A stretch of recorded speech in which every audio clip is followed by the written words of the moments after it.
Uh, Why is this trade shown business? Happy business and bad business. We'll find out. The Tuttle Twins and their spectacular show business by Connor Boyack. By Connor P1. Alright. P1. That's his name, P1. You know that? That is why I am That's the his one real who name. did it, the actor dramatically declared. The Tuttle Twins were mesmerized by the plot twist in the musical they were watching. It was their first experience watching a performance on Broadway and they were hooked. She's crying. No, is that crying or laughing? No, she's crying. Okay. That guy's crying and that guy's crying. This guy and this guy, I don't know what to do. Oh, they are crying. They're clapping. No, we're crying. We're only crying. We're not clapping and we're not saying yet. Yeah, okay. We're crying. I think you're right. I think they're crying. Okay. That was amazing, Emily exclaimed as the Tuttle family exited the theater. I wish we had stuff like this back home. The family chatted about the play as they walked through Times They Square. faked it. They faked it. Yeah, that was a drama. That was a show. That was not real. That was just a scene, a play. The twins enjoyed the sights and delicious foods of New York City, but the theater had become the highlight of their family vacation. But why are they in New York City? They had a family vacation. I once dreamed of being on Broadway, Mrs. Tuttle said as she twirled in the air. Why in New York? They should go to Maine. Well, that's where they wish to go. I loved doing theater when I was younger. Mr. Tuttle booked a ride with his phone as the twins took one last look at the bright city lights. Soon their car arrived and they were off to the airport to catch their flight home. Let's watch Shark Pool, Ethan suggested once the plane had taken off. The Tuttle family loved watching the television show that featured entrepreneurs, people who identify a need and start a business that can help meet that need. The entrepreneurs each tried to convince the sharks. Where was the dad? I only see the mom, Emily, and Ethan. I don't know. The entrepreneurs each tried to convince the sharks to give them capital money to start or grow their business. Where was the dad scene? Now the dad had nowhere to sit. Who is this guy and this guy? I don't know. In exchange, the sharks were offered equity, part of the ownership of the business. I know about the shark pool. Oh, it's a shark tank in the show. This one is a shark pool. One of the entrepreneurs was offering the sharks an opportunity to help a company. He started to sell self-tying shoes for children and people with disabilities. He wanted $350,000 and was willing to give up 10% of his business to an interested shark. The sharks thought the shoes were stylish and tied themselves really well.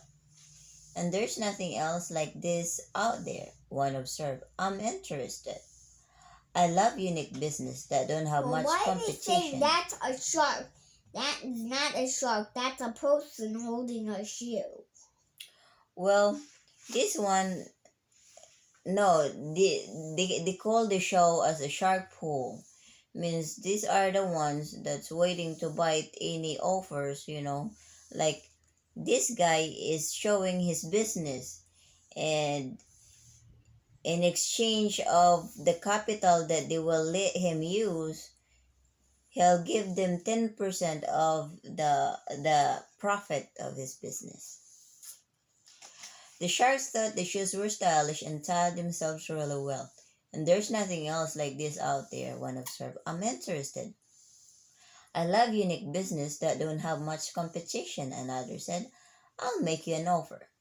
In the end, the sharks teamed up to give the entrepreneur the capital he was seeking. That's going to be a very successful business. One of them observed as the owner left with a huge smile. Hey, there's Jared, Emily suddenly shouted as the next entrepreneur walked out. Their friend was looking for a capital to grow his food truck business, which was now in several cities. See, that's the entrepreneur and the share, the investment capital and the equity share. Jared, see, these guys, the shark pool people, these guys will give this person the capital, and in exchange, he will give them back 10% of the profit of his business. What, a shoe factory? It's a shoe that will tie its own shoelace. Oh my goodness. That sounds cool, right? Yeah, I want that. I want that. You know what? I won't have to tie my shoelace. I can have that to tie my shoelace. I believe you would. Yeah, and then nobody has to yell at me, tell me that your shoes are untied. I hate that. Jared was asking for 100,000 investment, money given to a business owner to help grow the business and create profit for everybody. In exchange, Jared was offering 15% of his business. After he explained how the business worked, Jared provided the sharks samples of the food his truck sold. This is delicious, one of them said, but there are food trucks everywhere. The market is too crowded. I'm out. You need a lot of money, another shark observed. But how am I going to make my money back? There's nothing unique about your food truck business. This offer sounds too risky. Like Dad always says, where there's risk, there might be a reward, Emily remarked to Ethan. But with all the competition that Jared has with other food trucks, the rewards are not worth the risk for the sharks, Ethan said. And he was right.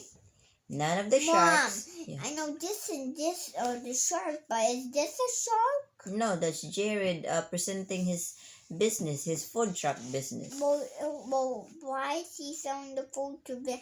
Is this a shark? No, he's having them try his food. Is this a shark? Yeah, those are the investors.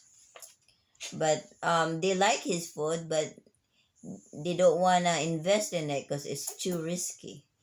Too many competitors. And he was right. None of the sharks were willing to invest their money in Jerry's company. I want to be an entrepreneur like the ones on Shark Pool, Ethan said as the show ended. There's the daddy. Becoming an entrepreneur isn't like choosing to work at a normal job, Mr. Tuttle chimed in.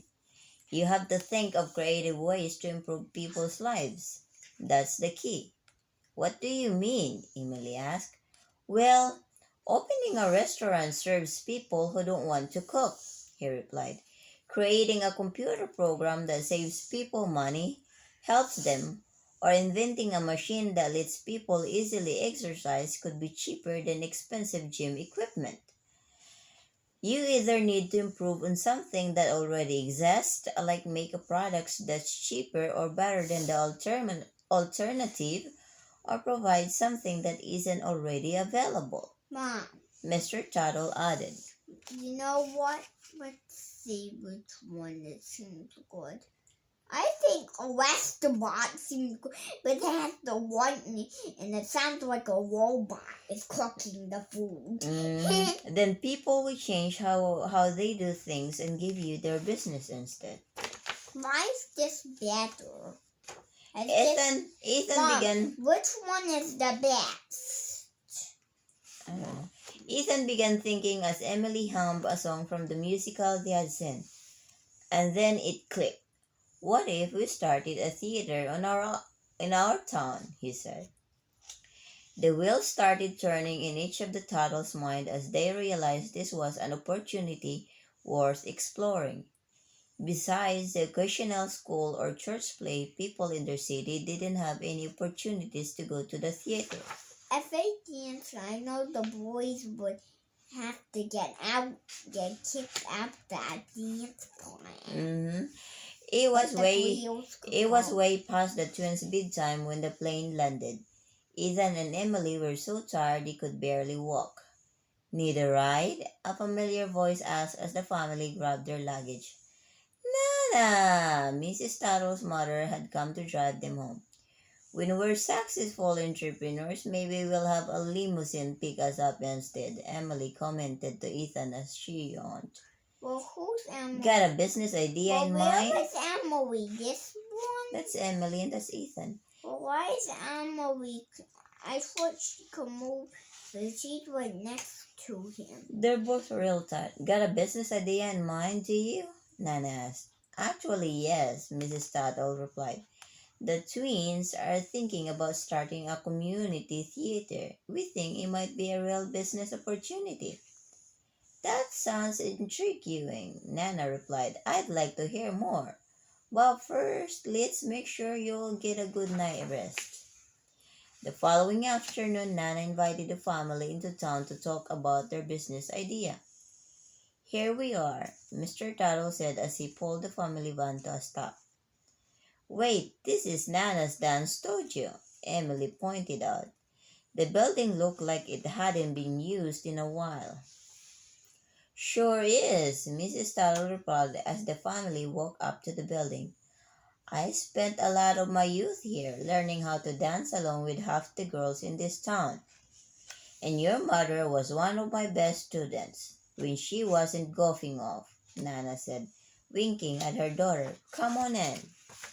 So, their Nana has a dance studio before when she was younger.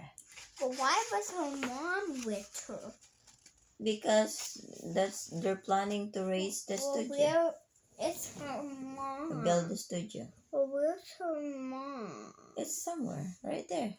They were walking. The family were walking. Okay, that's Nana. That's Mrs. Tuttle, the mom. No, the mom on this side. No, that's just a drawing of the little girls that were dancing. That was when she was very little. But where was the mom dance? The mom dancing. Maybe this one. Why did you stop doing it, Nana? No, I think the mom has to be this one or this one because it can't be this one. This one looks like eaten, I know. Alright. Why did you stop doing it, Nana? Emily asked as they stepped inside. The city built a recreational center a few years ago and began offering dance classes, she replied. Because taxis fund most of their operation, they can charge much less for a dance class than I could. Many of the private dance studios like mine lost students and had to close. That seems really unfair, Ethan remarked. I'm sorry that happened. Don't be sorry. That's what being an entrepreneur is all about, Nana replied. Sometimes you win and sometimes you lose. Plus, I wanted to retire anyway, she added with a loud laugh. Nana led the family through the building, swiping at some cobwebs as they walked onto the large stage. I want you kids to imagine this room full of people wanting to watch your plays, Nana said. Are you saying you'll help us? Ethan asked eagerly. The twins jumped up and down in excitement at the thought of Nana helping them make their vision a reality. Will you be our shark? That seems like we're not gonna make a good team, but we're not gonna sing to a trash key and all trash around. Well, they're pretending all the trash are people. They're pretending the hall is full of people watching them.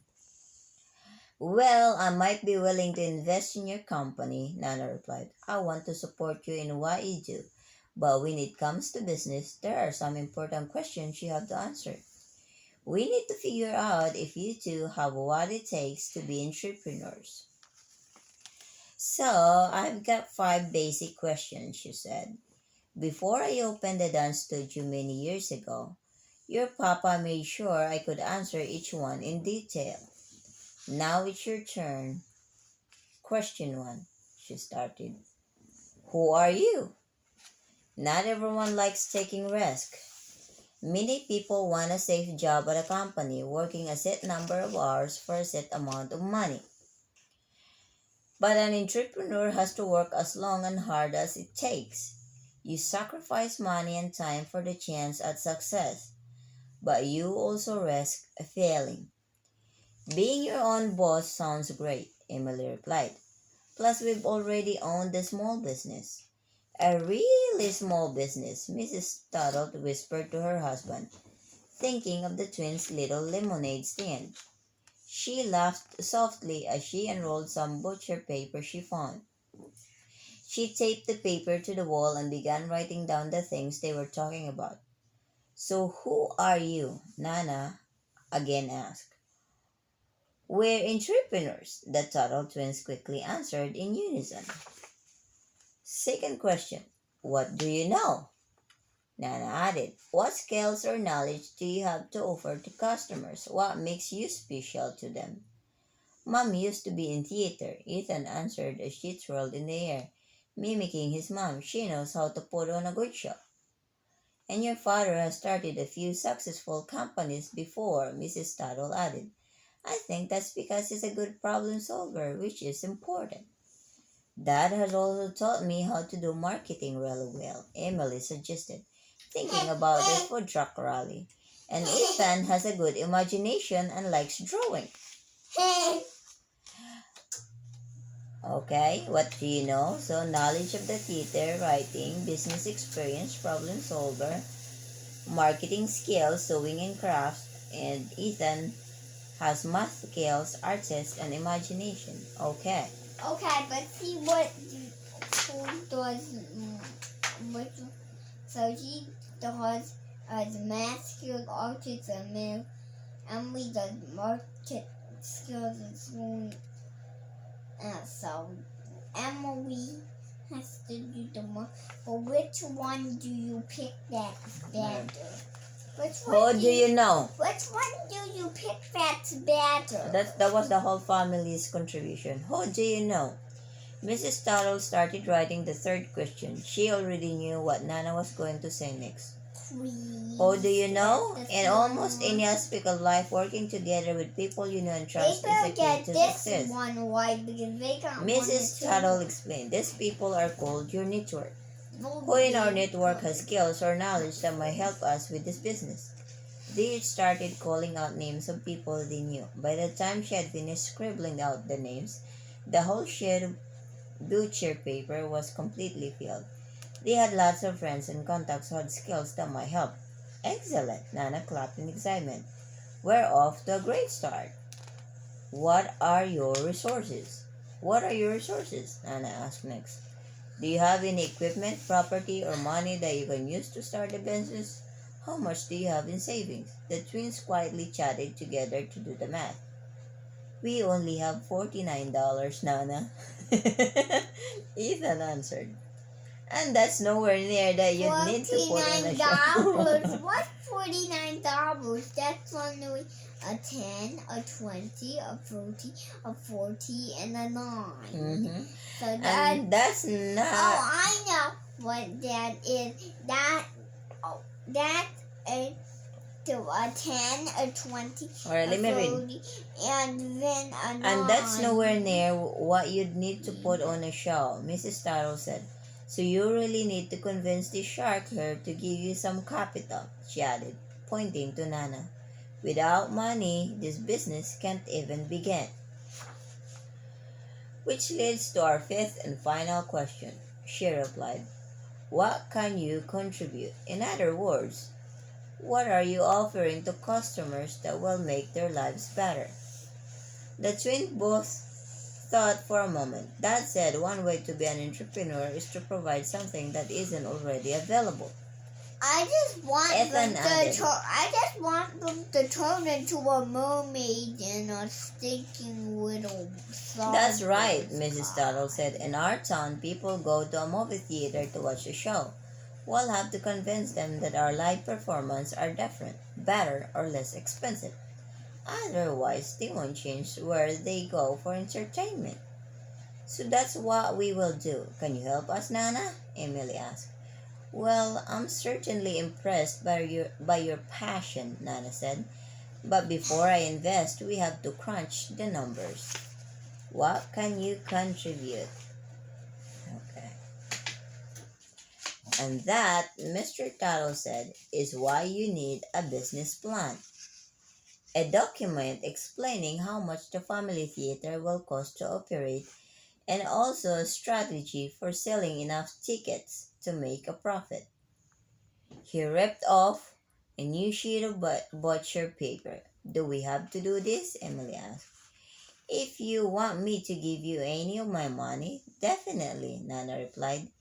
You aren't risking anything. If I let you use my building and give you my money, then I'd be the one who would lose the most of it if it fails. I need to see a business plan so I can see if the potential rewards are worth the risk.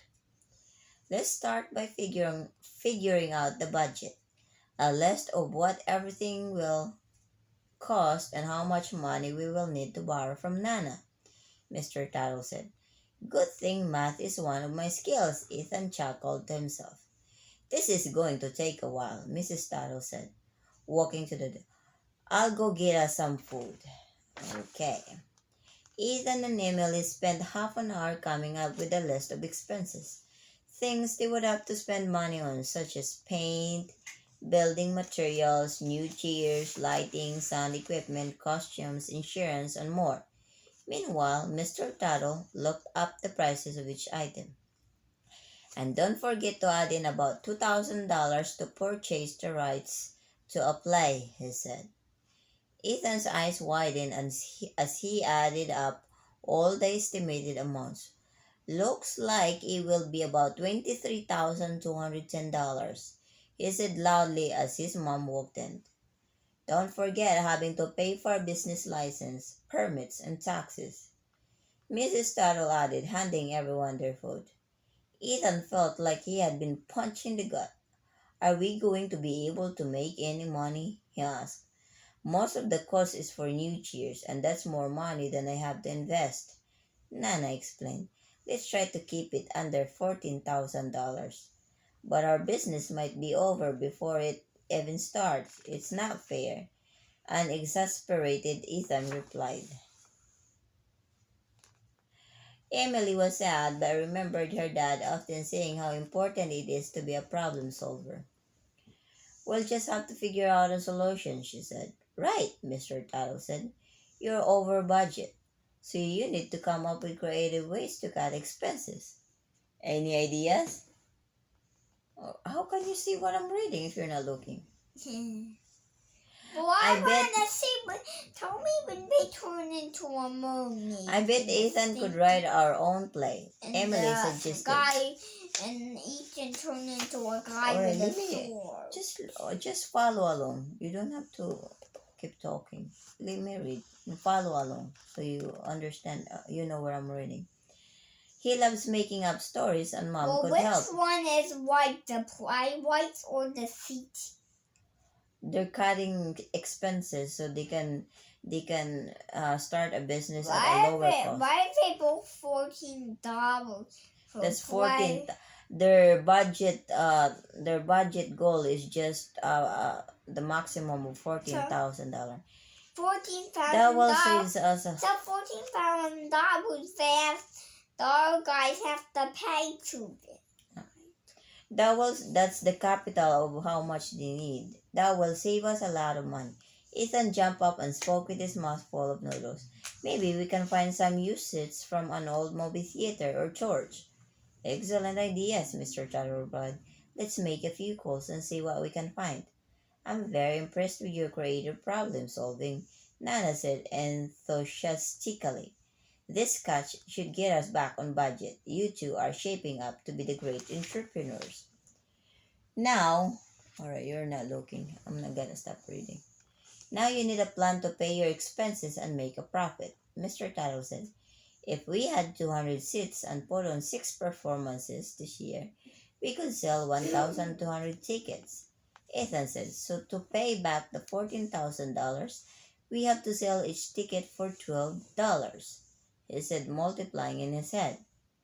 But that's if you paid me back in just 1 year, Nana said. And then you wouldn't have a profit margin. Extra money after paying for expenses. Yeah, we want lots of profit, Emily said. Think of all the awesome toys we can buy. A profit isn't just for buying toys, Mr. Tuttle said. You'll need money to improve your business. For example, better costumes or newer chairs. If you paid it all to Nana or spent it all on toys, there would be no money left for future shows. Also, $12 might be too high, Nana said. How much are movie tickets these days?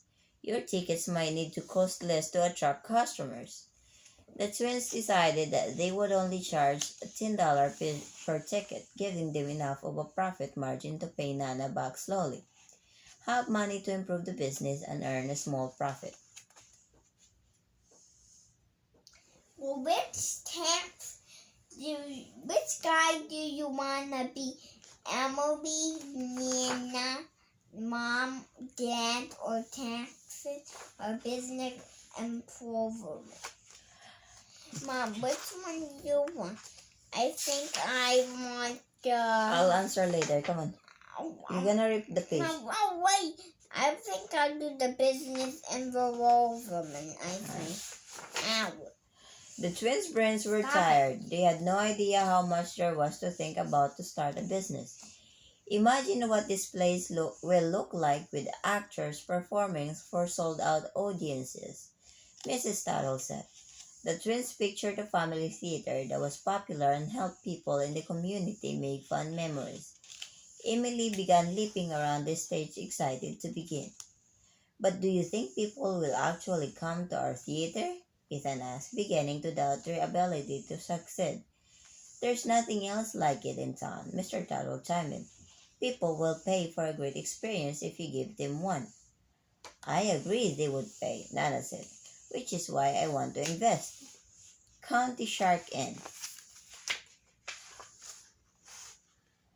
The next few months were full of hard work. Ethan and his mom wrote a musical called The Deep Sea Adventures of Timothy Oscar. They also conducted auditions to find the best actors, who then began rehearsing regularly.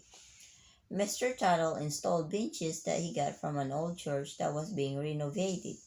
He also called people in their network to see who else could help. Mr. Miner was a talented musician and offered to write and record the music for free. Mrs. Lopez said she would make cookies for concession, and Uncle Ben thought of a way to use projectors for the stage backgrounds to avoid having to create them. Emily took Ethan's character designs and made costumes with Grandma Tuttle, who only spent half of the costume budget by using clothing from the second-hand store. Grandpa Tuttle got his friend, the owner of a local home improvement store, to donate supplies so he could build some signs for the front of the building along with a few stage props without going over budget. Fixing up the building was the hardest part. The twins spent countless hours hauling out bags of trash, painting the walls, and scrubbing its surface. Ethan and Emily were so focused on their work that they never noticed the woman who would often peer through the glass window, watching everything unfold. Each night, when the twins were tired and wanted to relax, they instead placed posters around town and advertised online. Because what would be the point of creating a theater if nobody came? I hope all this hard work is going to pay off, Emily sighed. It's exhausting. It will pay off and pay us a lot of profit, Ethan answered, imagining money raining down. No, no! Oh, look at the theater. Not Timothy Oscar, one of the actors shouted, raising a trident to battle the hero. Opening night had finally come for the Tuttle Family Theater, and Ethan and Emily Well, nervously, why they said not him? I don't know, opening night had finally came for the Well, Tuttle Family. what do they mean? Who was that guy? Why they? And Well, who said not somebody off? Who is that? that's But just part of the play, please. Opening night had finally come for the Tuttle Family Theater, and Ethan and Emily nervously placed backstage as actors hurried around them, getting ready for their parts. The audience was packed. People around town had been talking about the new community theater for weeks and were excited to see a new kind of entertainment. The props, the costume, the music, and the projections all look amazing. The twins peeked through the curtains, smiling at how well the audience seemed to enjoy their play. And then they noticed a woman sitting in the front row of the theater watching their play. I thought we're in the water, so they both can't breathe.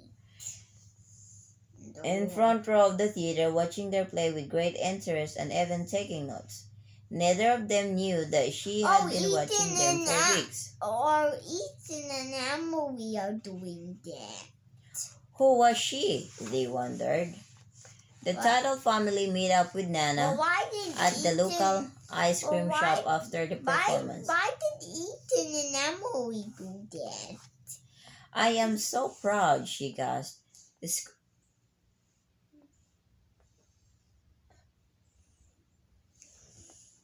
I am so proud, she gasped, squeezing the twins in a big hug. Stop it. The crowd loved it. Everybody was chatting about the play as they ate their ice cream. But all Ethan could think about was the mystery woman. Did you guys notice a woman taking notes in the front of the audience? He asked the others.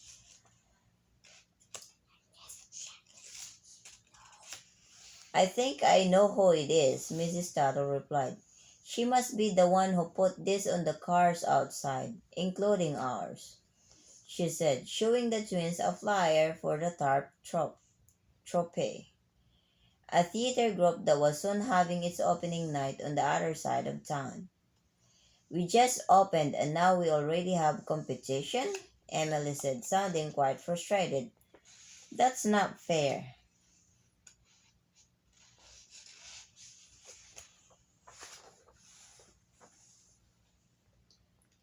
You're wrong there, Nana quickly replied. Competition is great. It pushes you to keep getting better and finding ways to lower your cost. Imagine if only one company sold ice cream, she continued, leading the twins back to the counter. It would be a monopoly.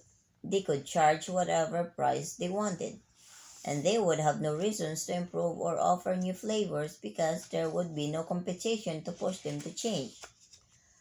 A world without Tutti Frutti is not one I want to live in, Mr. Tuttle matter-of-factly said. He took his favorite ice cream flavors very seriously. The twins stared at all the different flavors they could choose from, all because of competition. We can buy ice cream from many places, and the owner of the store knows it, Mrs. Tuttle added, so he makes sure to offer a big selection of quality ice cream at an affordable price, so we buy from him rather than someone else. That's it, said Ethan.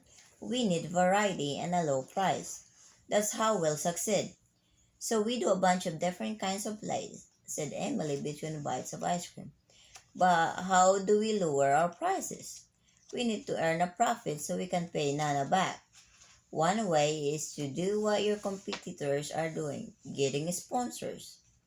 Mr. Tuttle responded, pointing to their flyer. Why is Emma still having her ice cream and Ethan's done already?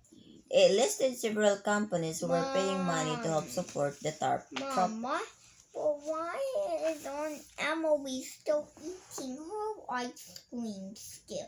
Emily. The twins began whispering to one another, coming up with a plan. Ethan winked at his mom as he and Emily went to find the store manager. Within a few minutes, they returned, each grinning from ear to ear. "We have our first sponsor," Ethan announced.